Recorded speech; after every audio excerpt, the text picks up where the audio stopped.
ಬಾಹುಬಲಿ ಎಂದರೆ ಈಗಿನ ಪೀಳಿಗೆಗೆ ನೆನಪಾಗುವುದೇ ಎಸ್ ರಾಜಮೌಳಿ ನಿರ್ದೇಶನದ ಪ್ರಭಾತ ನಟನೆಯ ಬಾಹುಬಲಿ ಚಿತ್ರ. ಎಷ್ಟೋ ಜನ ಇದನ್ನ ಕಾಲ್ಪನಿಕ ಕಥೆ ಎಂದೇ ತಿಳಿದಿದ್ದಾರೆ. ಆದರೆ ನೂರಾರು ವರ್ಷಗಳ ಹಿಂದೆ ಕರ್ನಾಟಕದ ಪುಣ್ಯಭೂಮಿಯಲ್ಲಿ ಒಬ್ಬ ಬಾಹುಬಲಿ ಇದ್ದ ಅನ್ನೋ ಮಾಹಿತಿ ಎಷ್ಟೋ ಜನಕ್ಕೆ ಗೊತ್ತೇ ಇಲ್ಲ. ಹೌದು, ಆ ಅಜಾನುಬಾಹುವೇ ಶ್ರವಣಬೆಳಗೊಳದಲ್ಲಿ ಇರುವ ಗೊಮ್ಮಟೇಶ್ವರ. ಶ್ರವಣಬೆಳಗೊಳಕ್ಕೆ ಹೋದಾಗ ಪ್ರತಿಯೊಬ್ಬರು ಬೆಟ್ಟದ ಮೇಲೆ ಇರುವ ಗೊಮ್ಮಟೇಶ್ವರ ಮೂರ್ತಿಯನ್ನು ನೋಡಿ ಕೆಲವರು ಅಸಹ್ಯ ಪಟ್ಟಿದ್ದು ಉಂಟು, ಅಪಹಾಸ್ಯ ಮಾಡಿದ್ದು ಉಂಟು. ಆದರೆ ನಿಜವಾದ ಅರ್ಥವನ್ನ ತಿಳಿದಾಗ ತಮ್ಮ ತಿಳುವಳಿಕೆ ಬಗ್ಗೆ ನಾಚಿಕೆ ಪಟ್ಟಿದ್ದು ಪ್ರಸಂಗಗಳು ಸಾವಿರಾರಿವೆ. ಕಾರಣ ಗೊಮ್ಮಟೇಶ್ವರನ ಮೂರ್ತಿ ಬೆತ್ತಲೆಯಾಗಿದ್ದಕ್ಕೆ. ಹೌದು, ನೋಡಿದವರೆಲ್ಲರಿಗೂ ಯಾಕೆ ಗೊಮ್ಮಟೇಶ್ವರ ಮೂರ್ತಿಯನ್ನ ಬೆತ್ತಲೆಯಾಗಿ ಕೆತ್ತಲಾಗಿದೆ ಎಂದು ಹುಟ್ಟುವ ಪ್ರಶ್ನೆ ಸರ್ವೇ ಸಾಮಾನ್ಯ. ಹಾಗಾದ್ರೆ ಗೊಮ್ಮಟೇಶ್ವರ ಬೆತ್ತಲೆಯಾಗಲು ನಿಜವಾದ ಕಾರಣವೇನು? ಗೊಮ್ಮಟೇಶ್ವರ ಅನ್ನುವ ಹೆಸರು ಬಂದಿದ್ದಾದ್ರೂ ಹೇಗೆ? ಹೌದು, ಕರ್ನಾಟಕದ ಪ್ರತಿಯೊಬ್ಬ ಪ್ರಜೆಗೂ ಇಂತಹ ಪ್ರಶ್ನೆಗಳು ಗೊಮ್ಮಟೇಶ್ವರನ ಬಗ್ಗೆ ಇರೋದು ಸಹಜ. ಬನ್ನಿ ಈ ಎಲ್ಲ ಪ್ರಶ್ನೆಗಳಿಗೆ ಇವತ್ತು ಫುಲ್ ಸ್ಟಾಪ್ ಕೊಡೋಣ.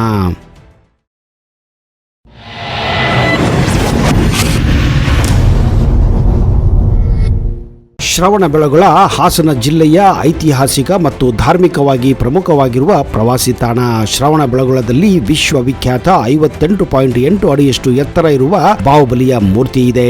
ಶ್ರವಣಬೆಳಗೊಳದಲ್ಲಿರುವ ವಿಂಧ್ಯಗಿರಿ ಎಂಬ ಬೆಟ್ಟದ ಮೇಲೆ ಗೊಮ್ಮಟನ ಈ ಪ್ರತಿಮೆಯನ್ನು ಗ್ರಾನೈಟ್ ಕಲ್ಲಿನಲ್ಲಿ ಕಡೆಯಲಾಗಿದ್ದು ನೋಡಲು ಆಕರ್ಷಕವಾಗಿದೆ. ಕೆತ್ತನೆಯ ಸೂಕ್ಷ್ಮತೆಯು ನೋಡುಗರನ್ನ ವಿಸ್ಮಯಗೊಳಿಸುತ್ತದೆ. ಕ್ರಿಸ್ತಿ ಶಕ 973ರಲ್ಲಿ ಚಾವುಂಡರಾಯನು ಅರಿಷ್ಟನೇಮಿ ಎಂಬ ಶಿಲ್ಪಿಯಿಂದ ಈ ಪ್ರತಿಮೆಯ ನಿರ್ಮಾಣ ಮಾಡಿಸಿದ್ದನೆಂದು ಇತಿಹಾಸ ಸಾರುತ್ತದೆ. ಈ ಪ್ರತಿಮೆ ಇರುವ ವಿಂಧ್ಯಗಿರಿ ಬೆಟ್ಟ ತಲುಪಲು ನೀವು ಸುಮಾರು 700 ಮೆಟ್ಟಿಲುಗಳನ್ನ ಹತ್ತಬೇಕಾಗುತ್ತದೆ. ಬೆಟ್ಟವನ್ನ ಹತ್ತಿ ಆ ಪ್ರತಿಮೆ ಬಾಹುಬಲಿಯ ಶಿಲ್ಪದ ಮೂರ್ತಿಯನ್ನು ನೋಡಿ ಬೆಚ್ಚಿ ಬಿದ್ದವರೇ ಹೆಚ್ಚು. ಮೇಲಾಗಿ ಅದರ ನಗ್ನತೆಯನ್ನ ಕಂಡು ಇನ್ನಷ್ಟು ಕುತೂಹಲ ಹುಟ್ಟುವುದು ಸಹಜವೇ. ಕಾರಣ ಇಂತಹ ನಗ್ನ ಮೂರ್ತಿಯನ್ನು ಕೆತ್ತಿದ್ದಾದರೂ ಯಾಕೆ? ಬಾಹುಬಲಿ ಅನ್ನುವ ಮೂರ್ತಿಯನ್ನು ನೋಡಿದಾಗ ಹುಟ್ಟುವ ನಿಗೂಢ ಪ್ರಶ್ನೆ. ಈ ದೈತ್ಯಾಕಾರ ಪ್ರತಿಮೆಯನ್ನು ನೋಡಿದವರೆಲ್ಲರಿಗೂ ಕುತೂಹಲ ಹುಟ್ಟುವುದು ಸಾಮಾನ್ಯ. ಹಾಗೂ ಬಾಹುಬಲಿಯ ಕತೆ ಕೇಳಲು ಕೂಡ ಅಷ್ಟೇ ಉತ್ಸುಕರಾಗಿರುತ್ತಾರೆ. ಗೊಮ್ಮಟೇಶ್ವರ ಆದಿ ತೀರ್ಥಂಕನಾದ ಋಷಭನಾಥನ ಕಿರಿಯ ಪುತ್ರ. ಋಷಭನಾಥನಿಗೆ ಸುನಂದ ಮತ್ತು ನಂದ ಎಂಬ ಇಬ್ಬರು ಪತ್ನಿಯರಿದ್ದರು. ಋಷಭನಾಥನಿಗೆ 101 ಮಕ್ಕಳು. ಅದರಲ್ಲಿ ಸುನಂದೆಯ ಮಗನೇ ಗೊಮ್ಮಟೇಶ್ವರ.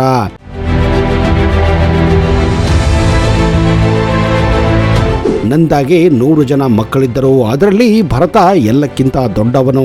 ಋಷಭನಾಥನಿಗೆ ವಯಸ್ಸಾದಂತೆ ವೈರಾಗ್ಯ ಉಂಟಾದಾಗ ಮಕ್ಕಳಿಗೆ ತನ್ನೆಲ್ಲ ರಾಜ್ಯವನ್ನ ಹಂಚಿ ತಪಸ್ಸಿಗೆ ತೆರಳುತ್ತಾನೆ. ಸಕಲ ಕರ್ಮಗಳನ್ನ ಜಯಿಸಿ ಕೈವಲ್ಯ ಜ್ಞಾನ ಪಡೆದು ಜನರಿಗೆ ಮುಕ್ತಿ ಮಾರ್ಗವನ್ನ ಉಪದೇಶಿಸುತ್ತಾನೆ. ತಂದೆಯಿಂದ ಪಡೆದಂತಹ ರಾಜ್ಯವನ್ನ ಮಕ್ಕಳು ಸುಭಿಕ್ಷವಾಗಿ ನಡೆಸಿಕೊಂಡು ಹೋಗುತ್ತಿದ್ದರು. ಅದರಲ್ಲಿ ಬಾಹುಬಲಿ ಕೂಡ. ಆದ್ರೆ ಎಲ್ಲಕ್ಕಿಂತ ದೊಡ್ಡ ಮಗ ಭರತನ ವಿಚಾರವೇ ಬೇರೆಯಾಗಿತ್ತು. ತಂದೆಯಿಂದ ಸ್ವೀಕರಿಸಲ್ಪಟ್ಟ ರಾಜ್ಯವನ್ನ ಮಾತ್ರವಲ್ಲದೆ ಇಡೀ ವಿಶ್ವವನ್ನೇ ಗೆಲ್ಲುವ ಮಹದಾಕಾಂಕ್ಷೆಯನ್ನ ಭರತ ಹೊಂದಿದ್ದ.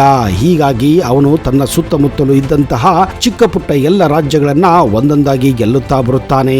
ಅಷ್ಟೇ ಅಲ್ಲದೆ ತನ್ನ ಬಾಕಿ 100 ತಮ್ಮಂದಿರ ಬಳಿ ಇದ್ದಂತಹ ರಾಜ್ಯವನ್ನು ಕೂಡ ಜಯಿಸಬೇಕೆನ್ನುವುದು ಅವನ ಮಹತ್ವಾಕಾಂಕ್ಷೆಯಾಗಿತ್ತು.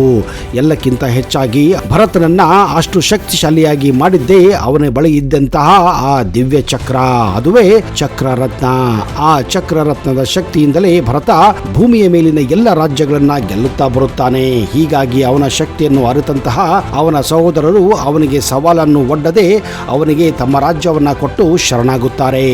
ಹಾಗೆಯೇ ಅವನ ಕೊನೆಯ ತಮ್ಮ ಬಾಹುಬಲಿ ಕೂಡ ಅವನಿಗೆ ಶರಣಾಗಬೇಕೆನ್ನುವುದು ಅವನ ಆಸೆಯಾಗಿತ್ತು. ಇದೇ ಕಾರಣ ತನ್ನ ದೂತರನ್ನ ಅವನ ರಾಜ್ಯಕ್ಕೆ ಕಳಿಸುತ್ತಾನೆ. ಆದರೆ ಬಾಹುಬಲಿ ತಂದೆಯ ಹೊರತು ಇನ್ನಾರಿಗೂ ನಾನು ತಲೆಬಾಗುವುದಿಲ್ಲ. ತಂದೆಯಿಂದ ತನಗೆ ದೊರೆತಂತಹ ರಾಜ್ಯವನ್ನು ಯಾವುದೇ ಕಾರಣಕ್ಕೂ ಬೇರೆಯವರಿಗೆ ಕೊಡುವುದಿಲ್ಲ. ಹಾಗೇನಾದರೂ ಬೇರೆಯವರು ಅದನ್ನ ಪಡೆಯಬೇಕೆಂದರೆ ಅವರು ನನ್ನ ಮೇಲೆ ಯುದ್ಧವನ್ನಾಡಬೇಕು. ಇದೇ ಕಾರಣ ಯುದ್ಧಕ್ಕೆ ಸಹ ಸಿದ್ಧನೆಂದು ಭರತನ ದೂತನಿಗೆ ಬಾಹುಬಲಿ ಹೇಳಿ ಕಳಿಸುತ್ತಾನೆ.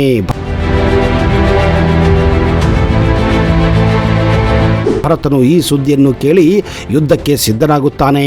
ಎರಡು ಸೈನ್ಯಗಳು ಯುದ್ಧ ಪ್ರಾರಂಭಿಸುವ ಮುಂಚೆ ಎರಡು ರಾಜ್ಯದ ಮಂತ್ರಿಯರು ಯೋಚನೆ ಮಾಡುತ್ತಾರೆ. ಕೊನೆಗೆ ಯೋಚಿಸಿ ಭರತ ಹಾಗೂ ಬಾಹುಬಲಿ ಇಬ್ಬರು ವಜ್ರದೇಹಿಗಳಾಗಿರುವುದರಿಂದ ರಥ ಸೈನ್ಯ ನಾಶವಾಗುತ್ತದೆ. ಈ ಇಬ್ಬರಿಗೂ ಏನೂ ಆಗುವುದಿಲ್ಲ.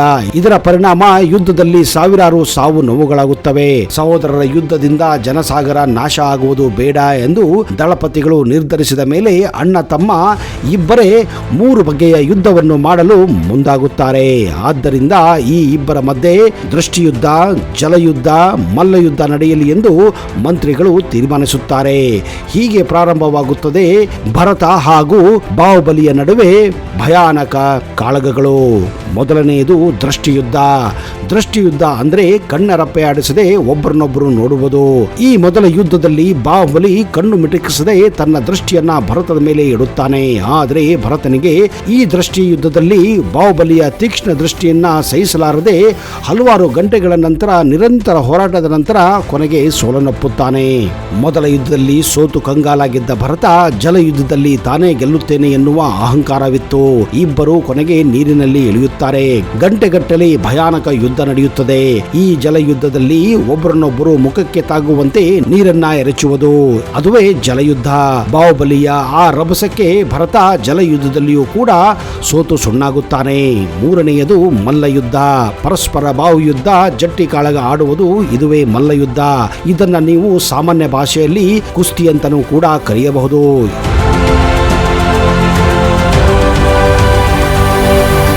ಇದರಲ್ಲಿ ತನ್ನ ಗೆಲುವು ಖಚಿತ ಎಂದುಕೊಂಡಿದ್ದ ಭರತನಿಗೆ ಬಾಹುಬಲಿ ಸರಿಯಾದ ಸವಾಲನ್ನ ಒಡ್ಡುತ್ತಾನೆ. ಇಬ್ಬರಲ್ಲಿ ಭಯಾನಕ ಮಲ್ಲಯುದ್ಧ ಆರಂಭವಾಗುತ್ತದೆ. ಬೆಳಗ್ಗೆಯಿಂದ ಸಾಯಂಕಾಲದವರೆಗೆ ಈ ಯುದ್ಧ ಮುಂದುವರಿಯುತ್ತದೆ. ಯಾರೂ ಕೂಡ ಸೋಲನ್ನ ಒಪ್ಪುವುದಿಲ್ಲ. ಆದರೆ ಬಾಹುಬಲಿಯ ಶಕ್ತಿಯ ಮುಂದೆ ಭರತ ಸುಸ್ತಾಗಿ ಹೋಗುತ್ತಾನೆ. ಅಂತಿಮವಾಗಿ ಅಣ್ಣನನ್ನ ಮೇಲಕ್ಕೆ ಎತ್ತಿ ಗಿರಿಗಿರಿ ತಿರುಗಿಸಿ ನೆಲಕ್ಕಪ್ಪಳಿಸಲು ಸನ್ನಾಹವಾಗುತ್ತಿದ್ದಂತೆಯೇ ಆತನ ಮನಸ್ಸಿನಲ್ಲಿ ಪಶ್ಚಾತ್ತಾಪದ ಕಡಲು ಉಕ್ಕಿ ಹರಿಯುತ್ತದೆ. ಬಾಹುಬಲಿಗೆ ಅವನ ತಂದೆ ತಾಯಿಯ ನೆನಪು ಬರುತ್ತದೆ. ಅಷ್ಟೇ ಅಲ್ಲದೆ ಅಣ್ಣನೊಂದಿಗೆ ಚಿಕ್ಕವನಿದ್ದಾಗ ಆಡಿದ ಆ ಆಟಗಳು ಅವನ ಮನಸ್ಸನ್ನ ಕರಗಿಸಿ ಬಿಡುತ್ತವೆ. ಕೇವಲ ಒಂದು ರಾಜ್ಯಕ್ಕಾಗಿ, ಕೇವಲ ಕೊಂಚ ಜಾಗಕ್ಕಾಗಿ ಒಡ ಹೊಟ್ಟಿದ ಅಣ್ಣನನ್ನೇ ಈ ರೀತಿ ಮೇಲಕ್ಕೆ ಎತ್ತಿ ನೆಲಕ್ಕೆ ಹಾಕುವುದು ಸರಿಯಲ್ಲ. ರಾಜ್ಯವನ್ನು ಕೇಳಿದವನು ಬೇರೆ ಯಾರೂ ಅಲ್ಲ, ವೈರಿಯಲ್ಲ, ನನ್ನ ಸ್ವಂತ ಅಣ್ಣ. ಈ ರಾಜ್ಯವನ್ನು ತೆಗೆದುಕೊಂಡು ನಾನೇನು ಮಾಡಲಿ, ನನ್ನ ಅಣ್ಣ ಸಂತೋಷದಿಂದಿದ್ದರೆ ಸಾಕು ಅಂತ ಅಂದುಕೊಂಡು ಮೆಲ್ಲಗೆ ಅಣ್ಣನನ್ನ ಕೆಳಗೆ ಇಳಿಸಿ ಕ್ಷಮೆಯನ್ನು ಬೇಡುತ್ತಾನೆ. ಇದೇ ಸಮಯಕ್ಕೆ ಕಾಯುತ್ತಿದ್ದ ಭರತ ತನ್ನ ಹತ್ತಿರ ಇದ್ದಂತಹ ಚಕ್ರರತ್ನವನ್ನ ಛೂ ಬಿಡುತ್ತಾನೆ. ಚಕ್ರರತ್ನವು ಬಾಹುಬಲಿಗೆ 3 ಸುತ್ತು ಪ್ರದಕ್ಷಿಣೆ ಮಾಡಿ ನೆಲಕ್ಕೆ ಅಪ್ಪಳಿಸುತ್ತದೆ. ಕೊನೆಗೆ ಭರತನಿಗೆ ಬಾಹುಬಲಿ ಯಾರು, ಅವನ ಶಕ್ತಿ ಎಂತಹದು ಎಂದು ಆಗ ಅರಿವಾಗುತ್ತದೆ. ಕೊನೆಗೆ ಬಾಹುಬಲಿ ಪೌದನಪುರವನ್ನ ಅಣ್ಣನಿಗೆ ಒಪ್ಪಿಸಿ ತಪಸ್ಸಿಗೆ ಹೊರಡಲು ಮುಂದಾಗುತ್ತಾನೆ. ನಿಜ ಹೇಳಬೇಕೆಂದರೆ ಇಲ್ಲಿ ಬಾಹುಬಲಿ ವಿಜಯಿಯಾಗಿದ್ದನು. ಎಲ್ಲರೂ ಜಯಕಾರ ಮಾಡುತ್ತಿದ್ದರು. ಆದರೆ ಬಾಹುಬಲಿಗೆ ವೈರಾಗ್ಯ ಉಂಟಾಗಿ ರಾಜ್ಯವನ್ನ ತೊರೆದು ತಂದೆ ಋಷಭರಾತನ ಹಾಗೆ ದೀಕ್ಷೆಯನ್ನು ಪಡೆಯಲು ತಪಸ್ಸಿನಲ್ಲಿ ತೊಡಗಲು ಮುಂದಾಗುತ್ತಾನೆ.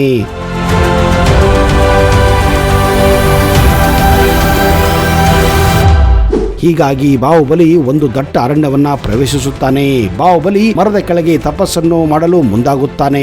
3 ದಿವಸಗಳ ಕಳೆದು ಹೋಗುತ್ತವೆ. ಆದರೆ ಅವನಿಗೆ ನೆಮ್ಮದಿ ಎನ್ನುವುದು ಸಿಗುವುದಿಲ್ಲ. ಆಗ ಅವನಿಗೆ ನೆನಪಾಗಿದ್ದೇ ಜೈನ ಧರ್ಮದಲ್ಲಿ ಏನನ್ನಾದರೂ ಸಾಧಿಸಬೇಕೆಂದರೆ ನಿಮ್ಮ ಮನಸ್ಸನ್ನ ಮೊದಲು ಸ್ಥಿರವಾಗಿ ಇಟ್ಟುಕೊಳ್ಳಬೇಕು, ಹಾಗೂ ಅದು ಕಲ್ಮಶದಿಂದ ತುಂಬಿರಬಾರದು. ಅದಕ್ಕಿಂತ ಹೆಚ್ಚಾಗಿ ನಿಮ್ಮ ದೇಹದ ಮೇಲೆ ಒಂದು ಚೂರು ಬಟ್ಟೆ ಕೂಡ ಇರಬಾರದು.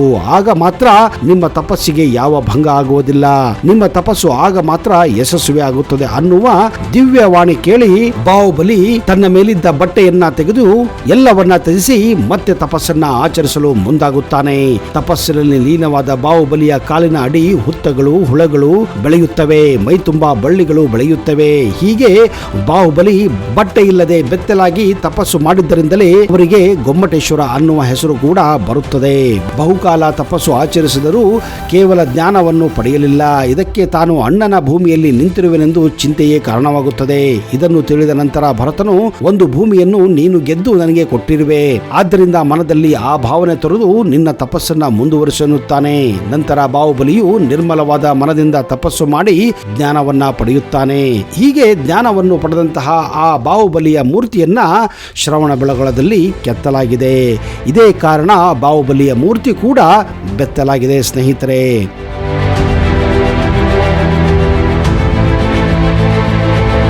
ನಿಜಕ್ಕೂ ನೀವು ಕರ್ನಾಟಕದಲ್ಲಿ ಇದ್ದರೆ ತಪ್ಪದೆ ಒಮ್ಮೆಯಾದರೂ ಶ್ರವಣಬೆಳಗೊಳಕ್ಕೆ ಭೇಟಿ ಕೊಟ್ಟು ಆ ಗೊಮ್ಮಟೇಶ್ವರನ ಮೂರ್ತಿಯನ್ನು ಕಂಡು ಆರಾಧಿಸಿ ನೀವು ಕೂಡ ಪುನೀತರಾಗಬಹುದು. ಇಂತಹದೇ ಇತಿಹಾಸ ಪುಟದಲ್ಲಿ ತುಂಬಿರುವ ಹಲವಾರು ವಿಸ್ಮಯಕಾರಿ ಘಟನೆಯೊಂದಿಗೆ ಮುಂದಿನ ಸಂಚಿಕೆಯಲ್ಲಿ ಸಿಗುತ್ತೇನೆ. ಅಲ್ಲಿಯವರೆಗೆ ಜೈ ಹಿಂದ್, ಜೈ ಕರ್ನಾಟಕ. ನಿಮಗೆಲ್ಲ ಶುಭವಾಗಲಿ.